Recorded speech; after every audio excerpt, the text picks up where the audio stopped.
welcome to our little Zoom Ask Us Anything. Like I said, if you want to ask questions about the weather in Southern California, that's fair game. If you want to ask about the weather somewhere else, that's fair game too, but we might not know. Geneva and Morgan might. So we'll start with quick introductions. Feel free to throw any questions you have in the chat. Everybody will be able to see them, or if you really want to keep your, I don't know why you would want to do this, but you could just IM it straight to one of the hosts in the chat, but then they'll read it so everybody will know. But if you don't want it to know that it's from you or something, feel free to do that. And we'll do our best with this. Like we said in the Reddit, like we are 3 people. None of us is like the master of anything here. We have no power, no authority. None of us is affiliated with LTN, the Leaving the Network site. I have the Not Overcome site. Geneva and Morgan have been active on the Reddit. Yeah, like there's no authority or anything here like that here, but we are 3 people who've been pretty active in all of this. So we're happy to help for those of you who have questions or might just be interested, because people might just be showing up now and like, what in the world is going on, which is, I totally get it. It's a lot to take in, but we want to welcome people from joining, thank people for joining, and hopefully this ends up being useful. We'll go for about an hour. Just to try it out. If there's one last straggler question, we'll try and squeeze it in. But if there's a whole bunch of extra questions after that, we'll just schedule more time. With that, Geneva, you want to go ahead and introduce yourself? Sure. My name is Geneva. I left Joshua Church this year in February. I moved here from Indiana, where I was previously at High Rock Church. And yeah, I guess that's about it. I started getting into the topic of church hurt and spiritual abuse maybe like a year and a half ago. I think around the time when it was becoming a little more mainstream, like when the podcast, The Rise and Fall of Marcella came out.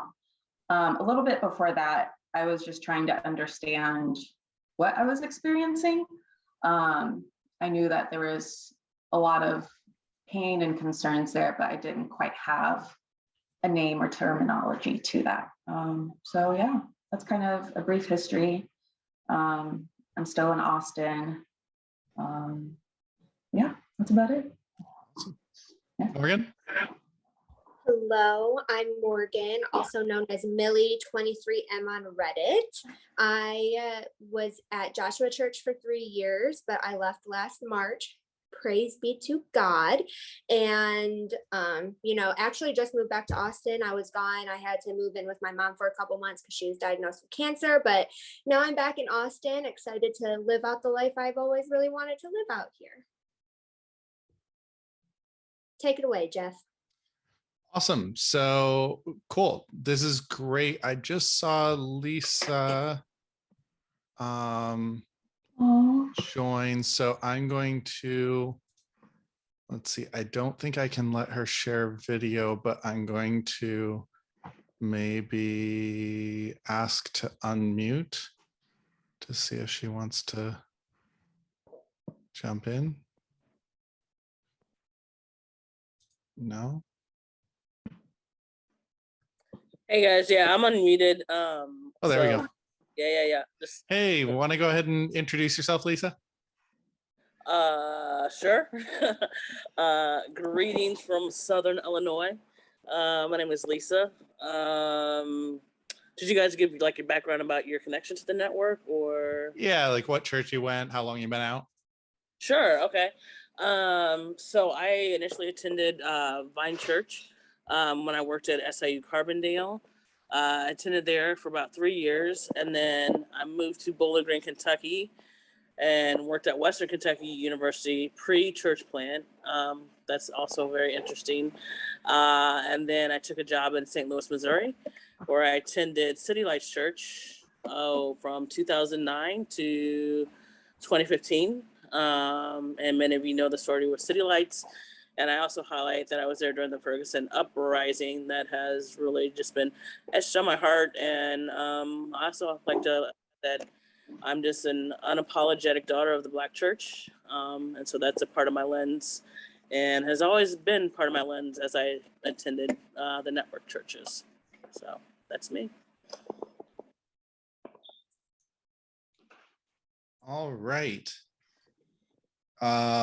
With that, I think Morgan is going to be our MC of sorts and kind of grab questions off the chat and then throw them over to myself or Geneva or Lisa. So with that, go ahead, Morgan. Yeah, so I Oh, think did a good place- I didn't introduce myself, I guess. No, you Oh, didn't. Yeah, so I'm Jeff Irwin. I create the blog notovercome.org. I've been writing there since about December. I was in Blue Sky Church in Bellevue, Washington, starting in 2012 after I left Mars Hill Church. For any of you who have heard of that. So I started there in 2012, moved down on the Vista Church plant in summer 2016. I have a wife, 2 kids, and now a dog. He's like a 20-month-old yellow lab. And then, yeah, he's super cute, named Banjo. All kinds of energy. So anyway, yeah, so we were at Vista 2016, and then early 2019, I started leading a small group, and did that until early 2021 when we left Vista in April 21, so just a little over a year ago now. I started writing publicly by name in December 21, and then have been doing that and been active on the Reddit since. So. Alrighty. All right, Morgan, take it away.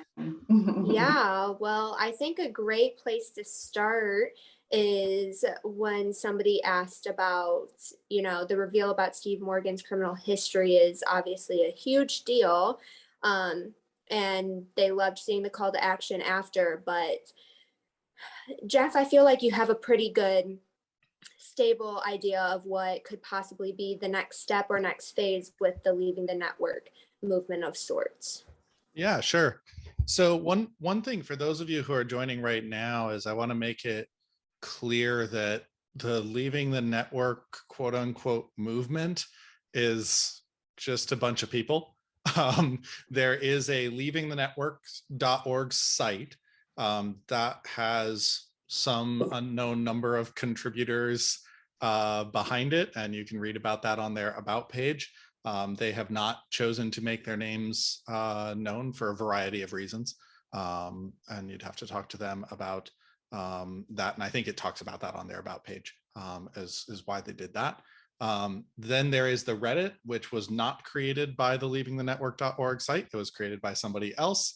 And it has over 500, almost 600 people who have joined it, and a whole lot more who probably read it, but don't click the join button or don't create a Reddit account.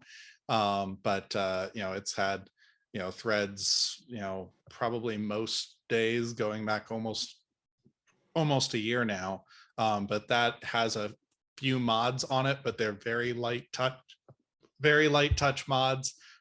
People have repeatedly called the Reddit the Wild West, and kind of anybody can say anything.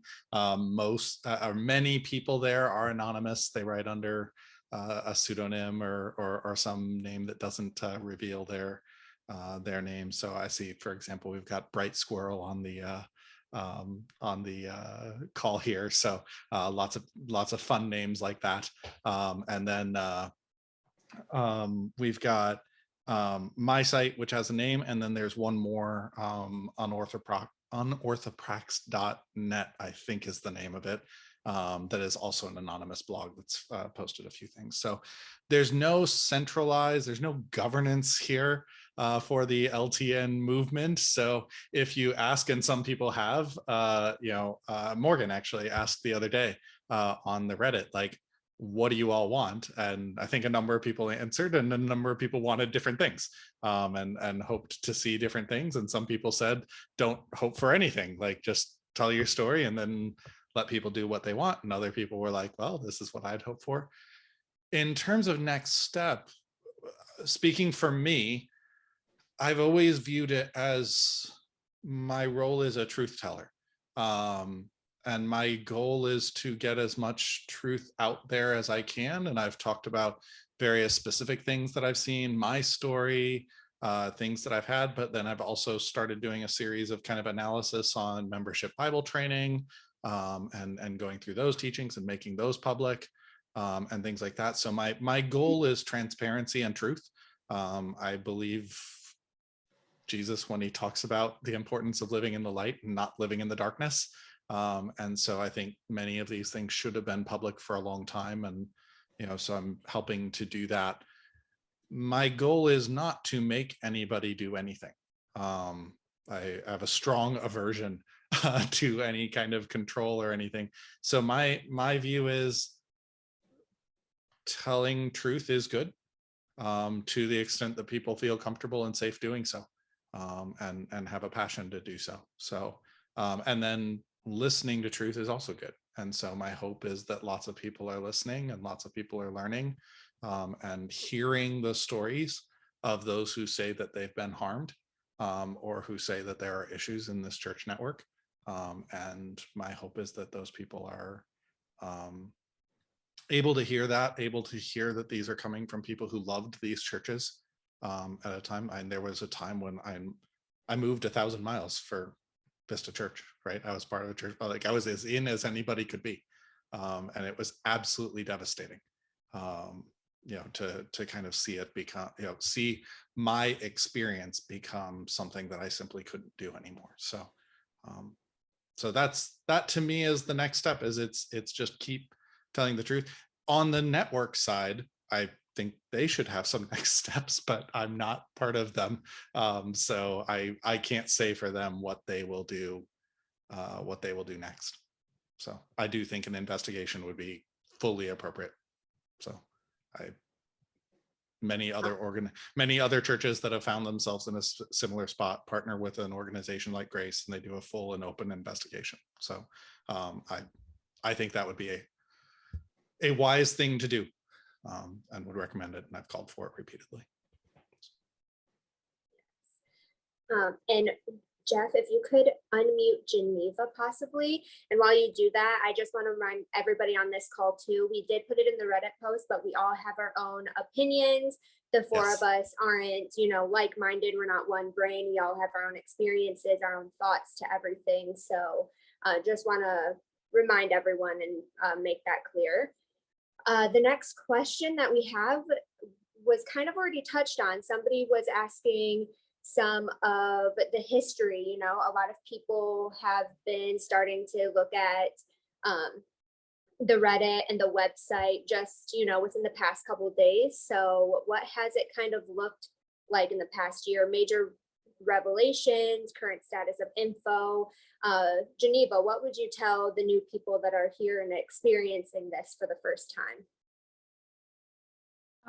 So from my understanding, I feel like there's a lot behind the scenes with how this all initiated that I'm still catching up on. But I believe that the website started initially as a way of essentially just tracking the abuse that has been happening in the network, getting a history of how the network even started, and what the framework actually is. I know for me personally, I was not aware of how the network was actually ran until I moved to be part of the Joshua Church plan. So when I moved, it was a very large surprise to see how interconnected everything was, and that there really was no independence. Everything was essentially a web that was ran up all the way towards Steve. I didn't even find out about like the network leadership team or anything about that until the website came out as well. And so the ability just to have that transparency and information, and even just to give some really like clear and unbiased insight on the structures that we have, I think was just a really invaluable tool to be able to understand what I actually am a part of and how everything works. And so having that information really answered a lot of questions and confusion I had. And I think gives a lot more depth to, I guess, in some ways, how insidious the nature of the damage has been since the network first started. These are all things that essentially one would hope they would know about the church they're really committing their lives to, and none of that information has been available until now. The Reddit, I believe, formed not long after that, just as a community to talk about our experiences, to have a voice and an open to share what we know or what we have experienced in a way that was not threatening. We didn't have to worry about anyone knowing who we were or what church we were at or anything like that. And I think that really was invaluable just to be able to have some breath and freedom to our experiences and find a language for that as well. And so I know for me personally, I waited until I left because I knew to share specific details of my story that it wouldn't be, it couldn't be anonymous, which will come out at a further later date. But I think that people that have had that opportunity to be anonymous and join sooner while they're still in the network, I think that has been really helpful. Yeah. Thanks for sharing. So the next question is, can you please describe how the churches are connected?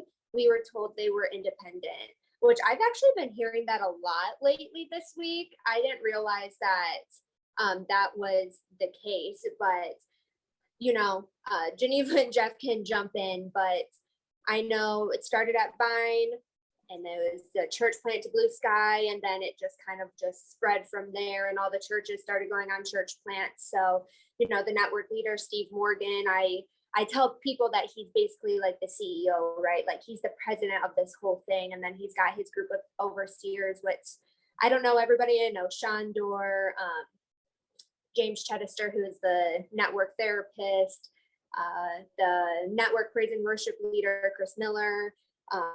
I know that those are all the leaders, and they just kind of oversee every church. So technically every church isn't independent or not community.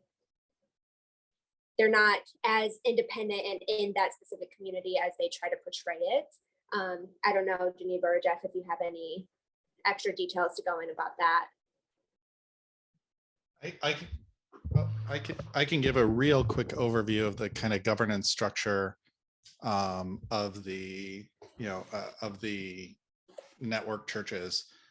So briefly speaking, each network church has a board of overseers. That board of overseers is comprised of at least 3 people, one of whom is the lead pastor. Typically, the lead pastor is typically the president of that board. If you read the bylaws, and I won't go through all of it right now, and you can read, Leaving the Network has a pretty good page titled No Accountability if you look through their little menu. But basically, that lead pastor has a little bit more power, or more power than the other overseers on that board. Those other overseers may not be locals. For example, if you're at a newer church plant, typically the lead pastor in the planting church is a board member of the planted church for a certain amount of time. So for example, at Vista, which was planted by Blue Sky, Steve Morgan was on the board for a certain amount of time until Vista added another overseer. Your local church also has a network area coach, typically. So unless your pastor is one of the network leadership team. So there are 6 members of the network leadership team: Steve Morgan at Joshua Church, Shondor Paul at Christland, Luke Williams, Vista Church, Aaron Kunert at Brookfield in Athens, I think. And then Tony Randvestel at Vita Springs in Gatesville, Florida. And who's the one I'm forgetting? I can never get through all 6. Justin Major, Foundation Church. Sorry. I always get to 5 and then I can't come up with the 6th, and it's never the same one. So anyway, those 6 are part of the network leadership team. Steve, like the local boards, Steve has more of the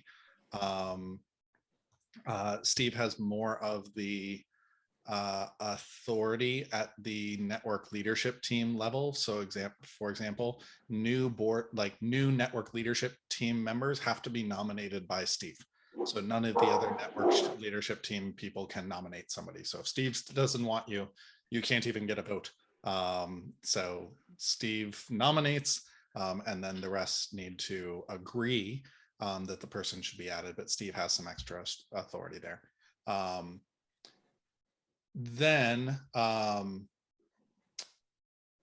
then so your network area coach, if you read the local church bylaws, has some authority in the local church. So for example, if the other overseers, so at Vista Church, there's Mark Giles and Sundar Ram are the other overseers other than Luke Williams. So if Sundar and Mark really wanted to get rid of Luke, they could not do that without approval of the network area coach. So I think even though Luke Williams is part of the network leadership team, I think that's Shondor is somehow connected. Like Luke has referred to Shondor as his leader before, but I'm not sure because it's not written down.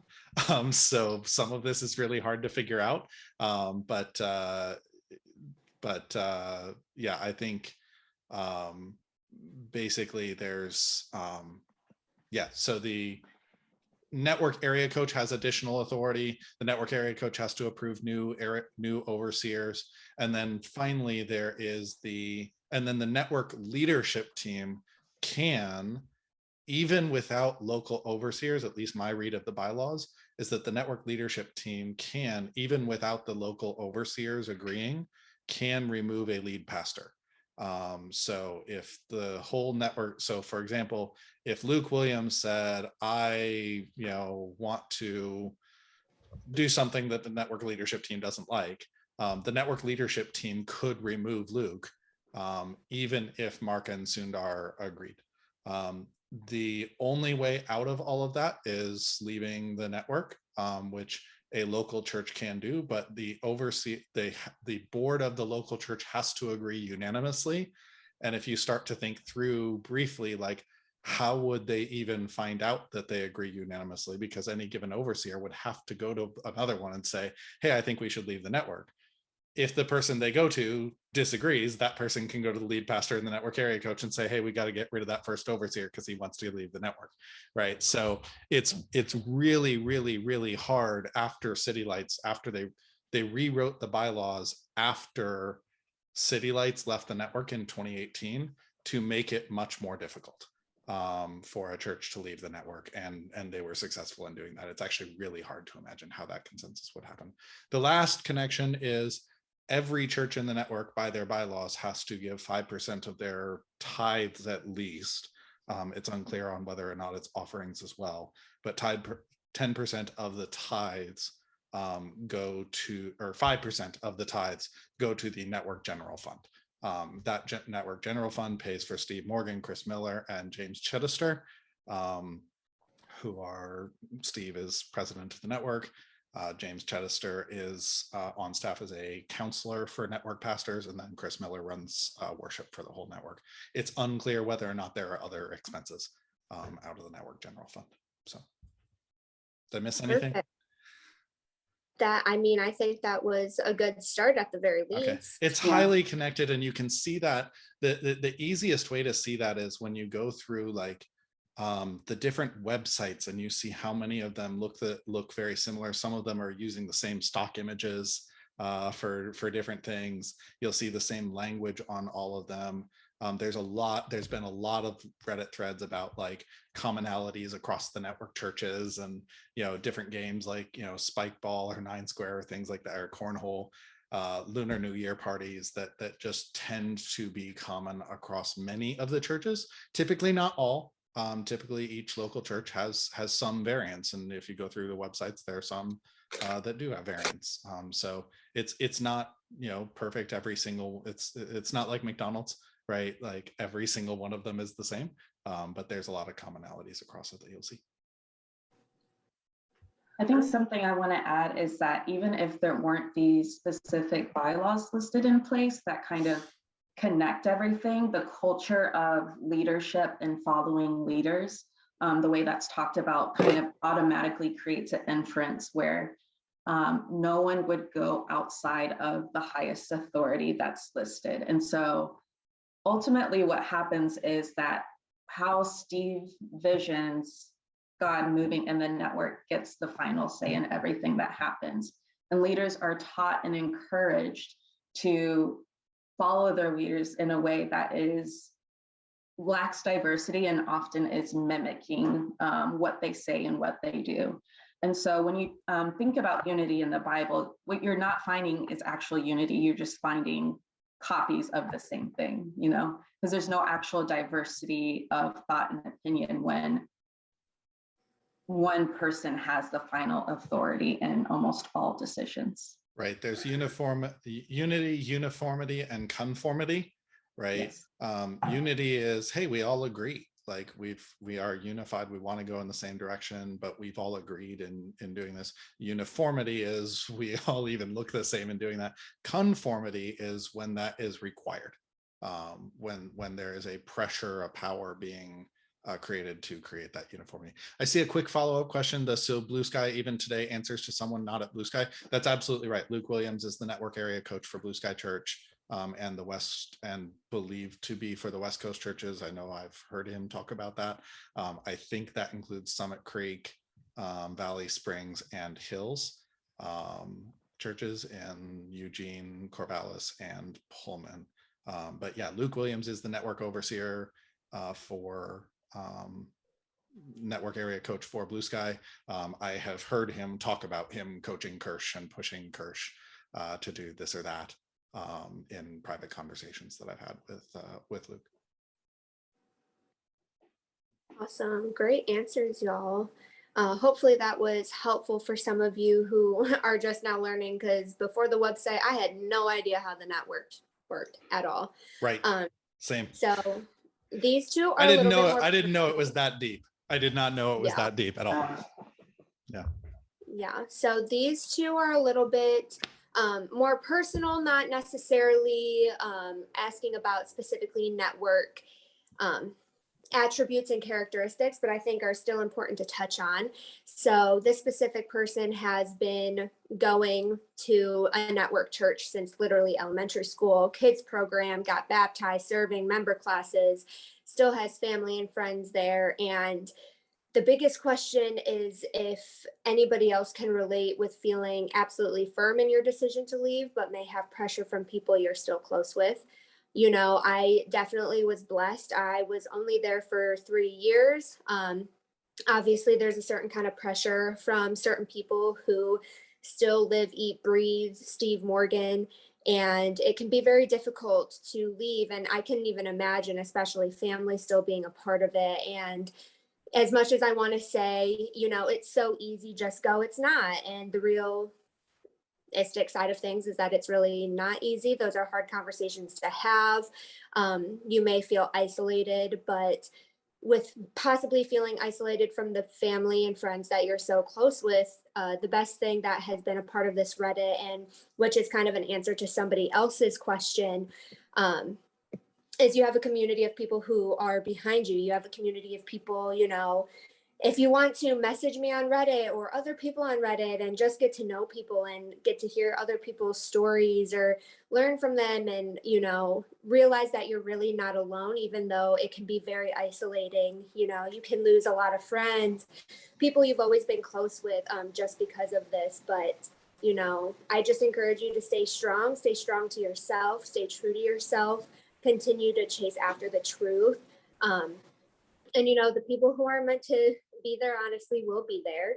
And to follow that up with another question about what is some encouraging news, I know that the Reddit is definitely, it's a place for people to heal and come and to have their voices heard, and sometimes it can be, you know, a lot of negativity at once. But I know personally I've seen friends leave because of the website. I've seen friends sit there and realize, you know, how they have really been treated the past couple of years, and seeing people freedom and life and laughter and joy outside of it, and realizing that they can have that too. So I definitely feel like, I don't know, maybe I might just be seeing it with rose colored glasses, but at least in my view, I've been seeing a lot more people leave, especially the last few months, just really opening their eyes and realizing that there's just something so much better and more fresh and less legalistic, you know?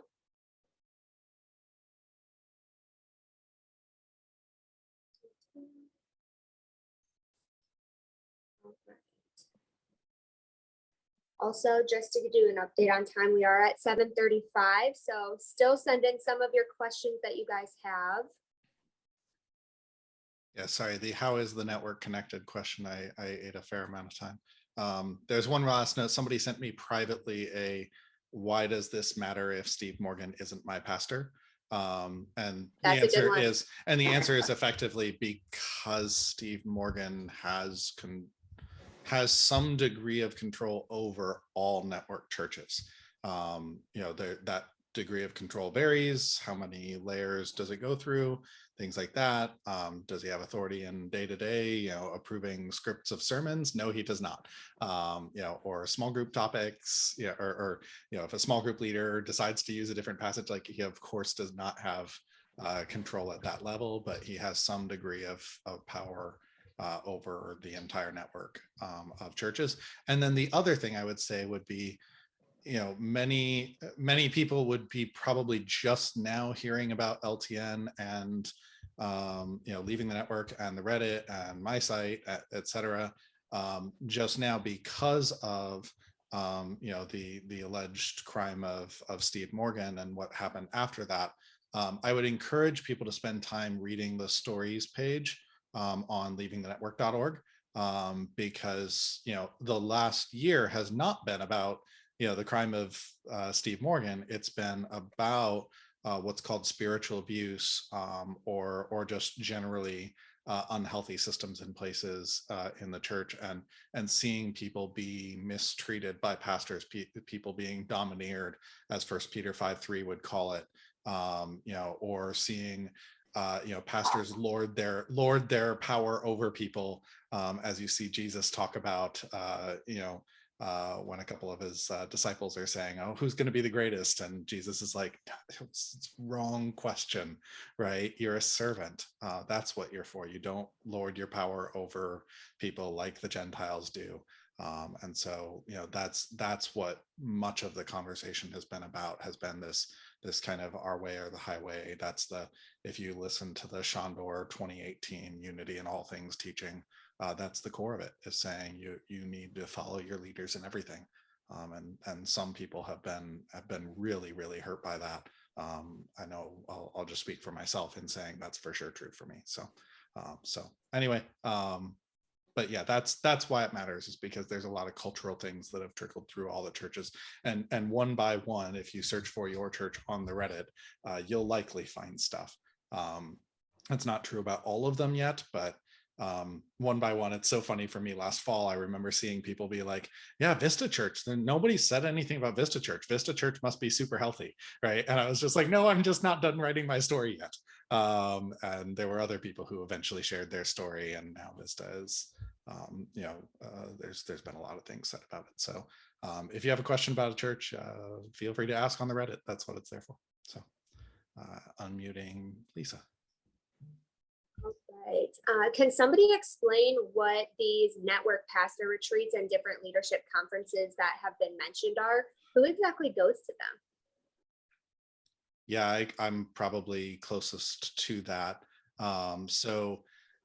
Starting somewhere in the teens, maybe 2016, 17, maybe 15, there used to be a network summer conference that was open to basically anybody. I went to one in 2012 that anybody could go to if they wanted to. That one was held at Vine Church in Carbondale. And so there used to be a network summer conference. Eventually the network got big enough that not everybody fit at Vine, so they turned it into a network leadership conference, to which all of the staff pastors, overseers, small group leaders, other staff members, etc. And so there's a whole bunch of people, spouses of all of those. And then anybody that the pastors kind of have their eye on frequently as a potential future leader would be frequently invited to that, although they might not be told that. In some cases, I know I went with one guy to the Network Leadership Conference in 2019. He was like, yeah, I'm not even really sure why I'm here. But Luke told me to come, or invited me to come. Let me be really clear with my language.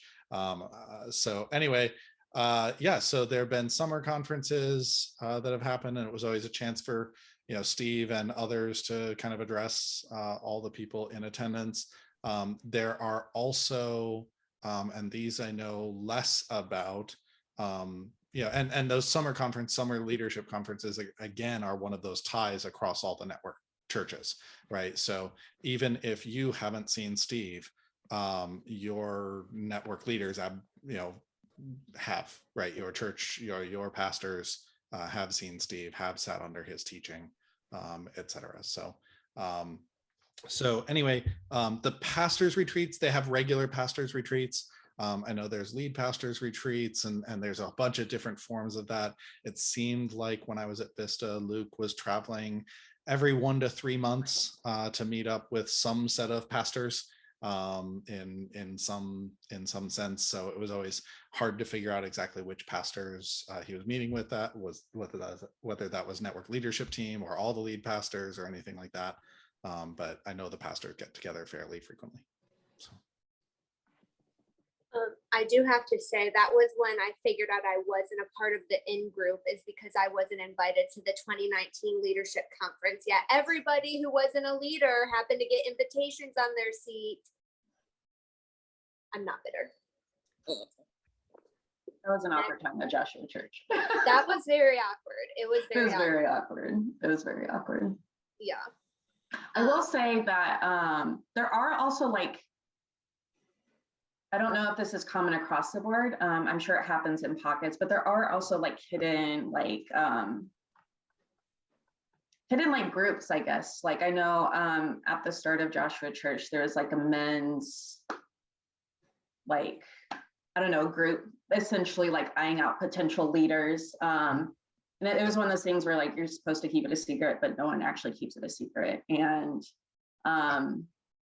so there's also little things like that aren't necessarily obvious or written down as well. But small groups happens behind the scenes. Small groups typically have a core group yes. That meets separately from the small group. And depending on the small group, may or may not talk about the people who are not part of the core group, and things like that. It's very, very inconsistent. Your small group may not have ever done that. Your small group leader may be doing that, meeting with the core group once a month. They may be indexing heavily on that. It just kind of depends on the small group leader, small group, a whole bunch of different things. But some of them have that kind of hidden group. We've got a fun, juicy one. Was anyone here at a network church on Sunday? This person is curious if they have even acknowledged all of the news about Steve.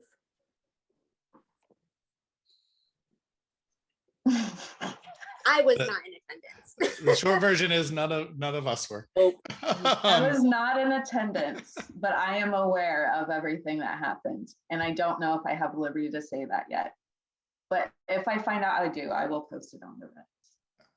There is talk on the Reddit about things like that. Yes, sorry. I will say it is the standard, unfortunately, network responses. Yeah, there have been reports of it was addressed at some churches, either Sunday morning or at the team meetings, if the church had a team meeting. It was not, I have not heard anybody say that it was addressed satisfactorily.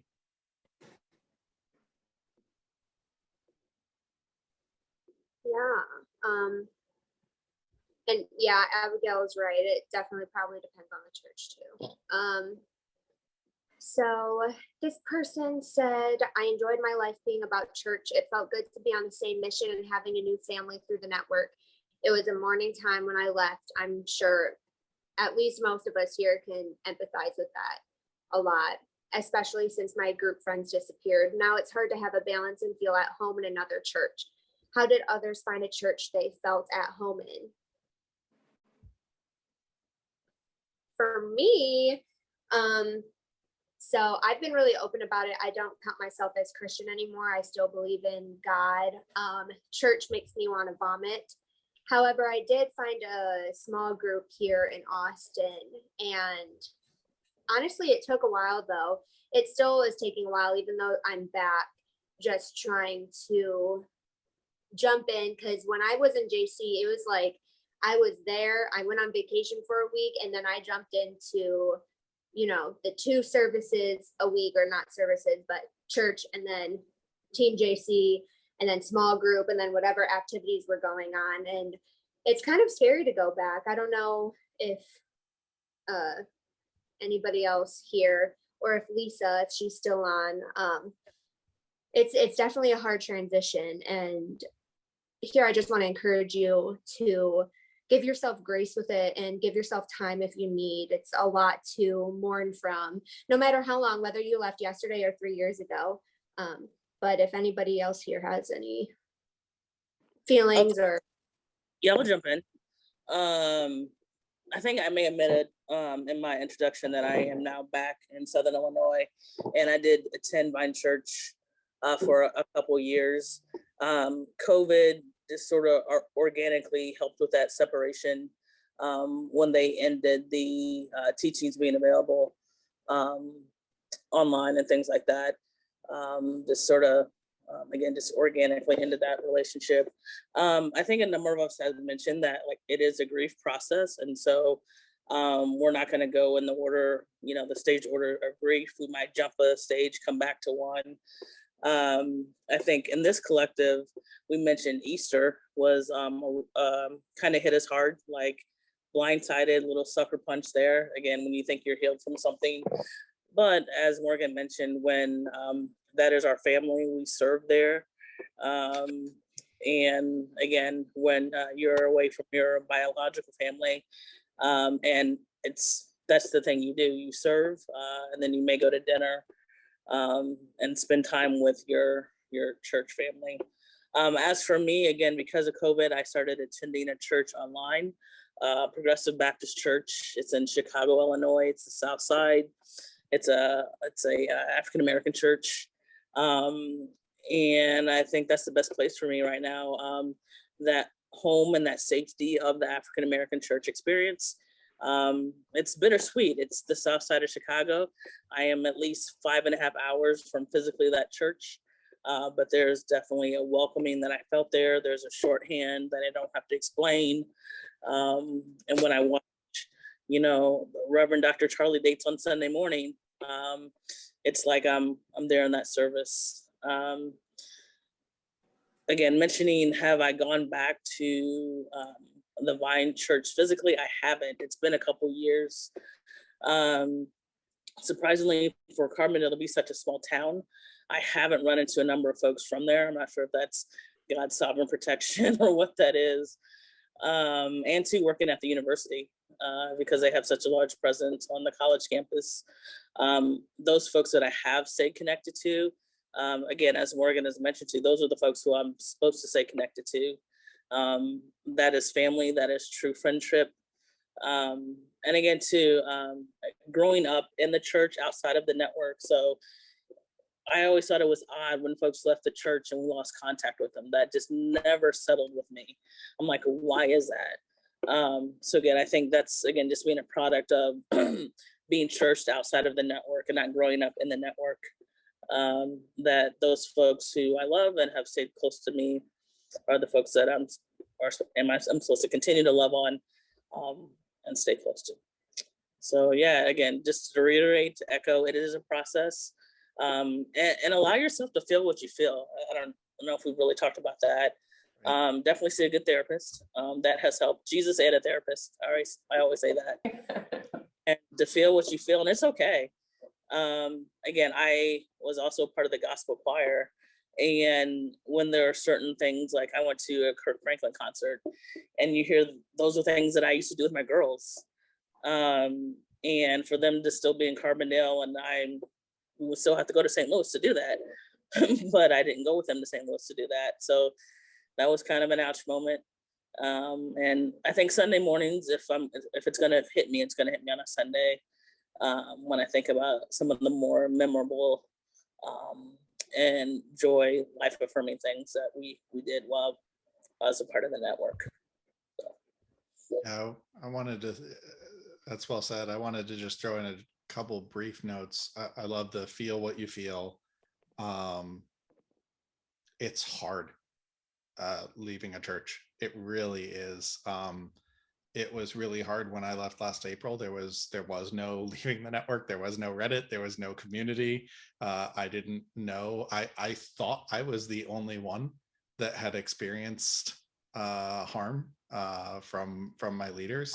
And you can read my story on my blog. But I thought it was me. I had no idea. It was confusing. So I read all the books that I could get my hands on to try and figure out what was going on. But we tried to go to a number of churches in town, and over time, what I found was that what really was for me PTSD around church was I would go to a church and they would start singing a song that we sang at Vista, and I just could not do it. And you know, my body couldn't do it, so I would have to walk out. And I so badly wanted to be back in church, but just couldn't get through a service. And so there was a small group we went to for a little while, and the small group leaders were great and let us come, and they understood where we were at, and they were patient with us and everything. So that was really good. We're checking out a church now again. Finally, it was like last September that I finally just had to say, I can't do this to myself anymore. I need to give myself through the end of the year. I just need to give myself permission to not go. We've started going again, just kind of checking out a church every few weeks. We'll go. My daughter went to a youth group for the first time this week. It was exciting. I always tell people, like, my faith is deeper and richer now than it has ever been. Like, I am more in love with Jesus than I have ever been, as I've been able to ask questions that I couldn't ask while I was in the network, as I've been able to read books that I couldn't read in the network. I'm active on Twitter, and I've come across amazing Christian voices there, and on Instagram, and, you know, Ryan Ramsey and Diane Langberg, and, you know, Catherine Spearing and Amy Fritz, and all of these people, many of whom I got to meet last month at a conference in Chicago. It was amazing. Kat and Colby Wilkins, and there's just amazing Christians out there who are tired of seeing pastors mistreat people in their churches, and they look at Jesus's heart for people and his anger at the Pharisees, and they model that, and they want to see it modeled, and that I think really saved my faith. You know, because it was hard, because it was like, how could this even happen? And then to see people be like, no, look at the Jesus in the Bible. Look at that one, right? Look at the one in the Bible. Look at the Gospels. Read. And I went through Luke 1-8 with some friends. And it was like every single chapter you're reading about Jesus. And it's just like, oh my gosh, this Jesus I cannot walk away from. for me personally. Others have left the church, and I love. There's an interview with Diane Langberg. She's a Christian woman, trauma psychologist. She's been doing it for 50 years, and she talks about, in one interview, somebody says, well, what do you say to somebody who doesn't want to go back to church after they've been hurt like this? And she's like, can you blame them? Like, she's like, I'm not going to hold myself as judge over them until I can tell them that church is safe.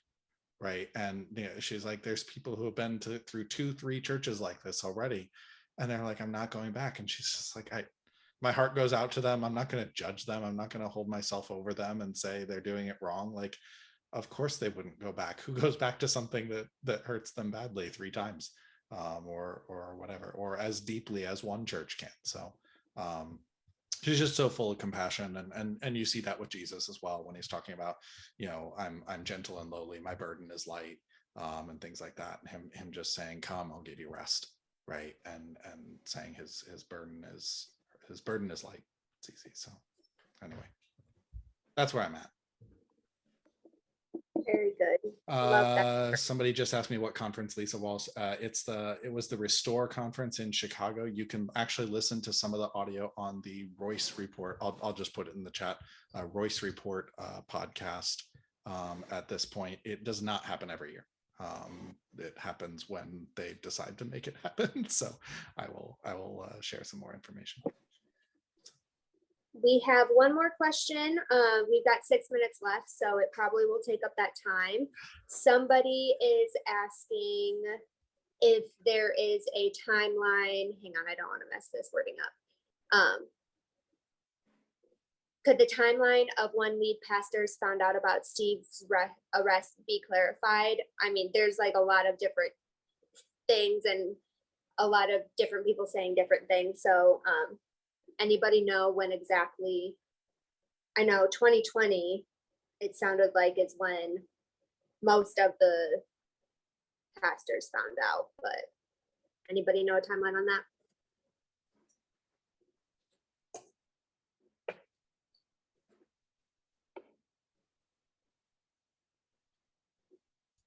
I would have to look it up. I'm sorry, I missed the question as I was catching up on some of the items.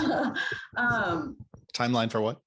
For when the pastors found out about Steve's arrest record. Yeah, so James Chittister knew 2007. Larry Anderson did as well. He passed away a year and a half ago. Shandor, it sounds like, knew earlier than the rest, maybe.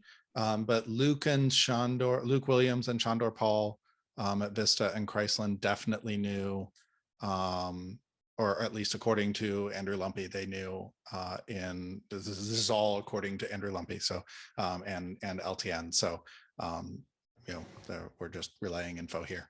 But yeah, Andrew says he told them, and he's got the emails from May or June 2019.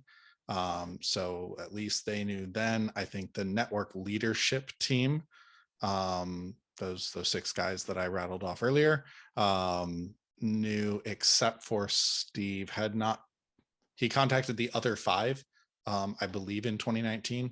And then it sounded like he heard in September-ish 2020 that most lead pastors had heard at that point from Steve, that Steve had disclosed something to the lead pastors, but it's unclear what exactly was disclosed then, and whether or not it actually matches the arrest record. One of the big things is it sounds like there was a lot of confusion over how old the victim was, and maybe there had been some telling that he was 17, when in fact, when you look at the specific charge in the court records, it is for aggravated criminal sodomy, which requires them to have been, and it actually says the victim was under the age of 16.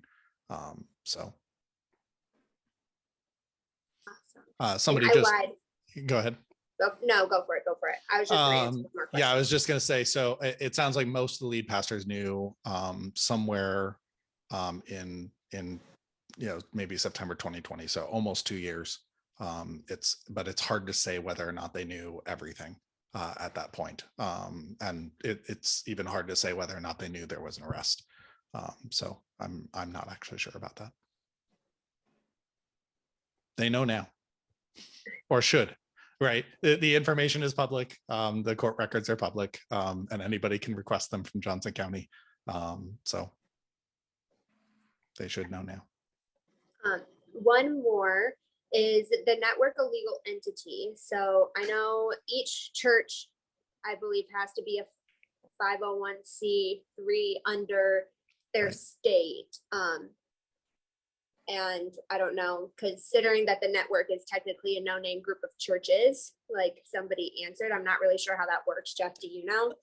Somebody looked really hard for it last year sometime, and has not been able to locate a legally incorporated FO1c3. I see. I don't know how to say your name. Paco. I don't know. Paco. There we go. Now I finally know how to say it. I've always wondered on the Reddit. So, Paco looked into it and could not find the legal entity. And so, but we do know that the network churches all send 5% of their money to some network general fund, but we don't know under what legal entity that fund exists. So For those of us who may not know what a legal entity technically is. Yeah, it'd be a actual 501c3 filed with the government to get nonprofit status, and even businesses incorporate as legal entities. It's a pretty common thing. Most organizations are officially legal things. All of your local churches are, but the network general fund or the network, nobody has been able to track it down.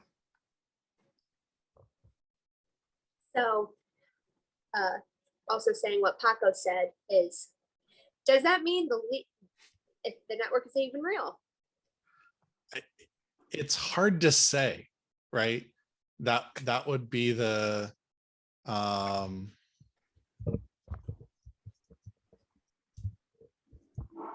sorry, somebody's sending me information.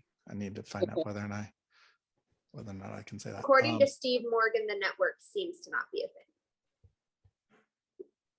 Okay. Yeah, I'm hearing from somebody in the chat that the local churches send their checks to Joshua Church. So it may be that the Network General Fund exists under Joshua Church's 501c3. Ooh. And will we be doing more of these chats in the future? Question mark. Did people Yes. like them? You tell us. We'll do more if they're helpful. Yeah, I'm totally game. Yes, yes, yes. Yeah. And stay tuned. I know some of those answers are long. I know I ramble a lot. I'm sorry to my co-hosts, but I hope it's helpful. And I'm just kind of taking it from a point of view of assuming that many of the people are new here and need a lot of context. So, which is great. Yeah. We're glad you're here. We're glad you're asking questions. So. Yeah, thank you guys so much for participating and asking questions. And yeah, shameless plug, get ready for our podcast whenever it launches. Anyone have any final thoughts before we close soon? Anyone? Morgan? Jeff? All Lisa? good. What was the question? You said final thoughts, Geneva? Yes, final thoughts. It's gonna sound really churchy, but folks, just be encouraged. Hang in there, fight the good fight. Take what you need from the Reddit posts. If it's encouragement, sometimes it's a good laugh. When folks are sharing their funnier stories and things like that. So just be encouraged. And yeah, everyone's going through something. I think that's the one thing that we take away also from the Reddit, that everyone has been through something. Everyone has a story to tell, and you're not alone. Yep. You're not alone. You're worthy. My Reddit messages are open. Yeah, my Reddit DMs, my email's always open, and I'm happy to get on calls with anybody anytime. So Me as well. I have one final thought. If there's anything I could give, it would be to look into more resources and information about spiritual abuse, church systems. There's a wealth of information of people who have been doing this for a very long time, decades. And so that has been an invaluable resource to me. I actually reached out to some of these people when the website first came out, since they had expertise in this area and are very aware of documented patterns of dysfunctional and abusive church systems. There's some beautiful content out there. And so, yeah, we could probably get up a small list of just initial resources to share with you all. That's been helpful for us, but yeah. Awesome. Yay. Website LTN started about a year ago. Yes. Yeah. All right, cool. Have a good night, everybody. Thanks for joining. Yes. Buenos Bye, noches. everyone. Bye.